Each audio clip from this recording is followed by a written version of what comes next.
Han! Nag-message si Ma'am Maricel. Eto guys, si Miss Maricel ay may-ari ng isang restaurant, ano. And sabi niya, dito sa may bandang dulo ng comment niya doon sa video ko tungkol sa laughing tree, yung puno ng kalumpang namin, sabi niya, by the way Doc, sarap po ng embutido na in-order ko kay Ma'am. Ang dami ko nakain this morning. Oh, di ba? Actually, nag-message na siya sa amin kanina sa PM ko sa Facebook tsaka kay Snooki.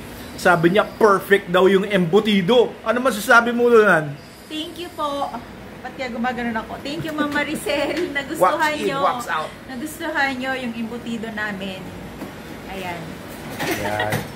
Oo. Salamat sa mga gusto mag-order ng embutido ay mag-message lang kayo sa amin, and meron kaming Facebook page ngayon, yung Snooki's Kitchen. O hindi na Tapsi ni Snooki ang tawag namin sa restaurant, kundi Snooki's Kitchen.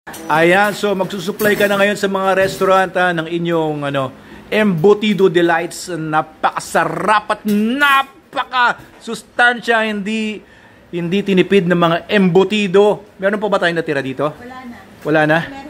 Ubos na? Okay, so kung order kayo, gagawa ulit kami. I-import ulit namin yung aming chef. Yung aming tigagawa. Ano naman ito ginagawa mo ngayon? Lunch lang namin. Saturday kasi ngayon, kaya wala namang nag-work doon sa office. Kaya kami-kami lang muna dito sa bahay ang kakain. Oo. So, embutido guys, no? If you want embutido, ito ang pinakamasarap na embutido. And kung sa restaurant ninyo, if you have a canteen or murang-mura lang. Sobrang mura.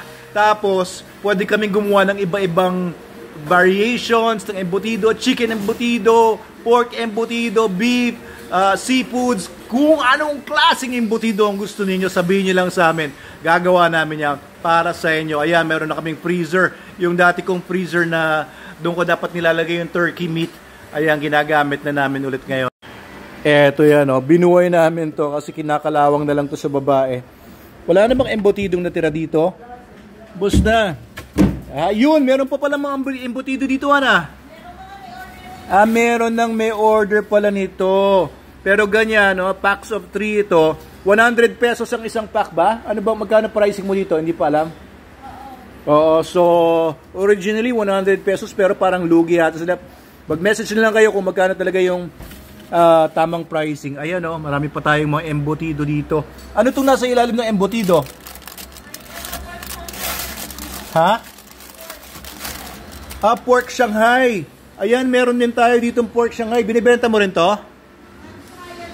Trial pa lang ito pero may mga pa-order ka na ba? O yan, may pork Shanghai, embutido. Kaya yan, pasadong-pasado sa amin at paborito namin yung mga niluluto dito. Ano Miguel, ito ang aming poging-poging anak. Ano masabi mo sa embutido? Pogi grabe. Ano ha? Masarap naman. Masarap naman? Magaling din magluto yan din siya. Oo, magaling magluto ito Maliit pa lang ito, ginagawa na ako ng chili o sili sandwich. Ayan, so embutido guys, thank you Ma'am Maricel. Ma'am Maricel, mabuhay kayo, sana makapunta kami dun sa restaurant ninyo.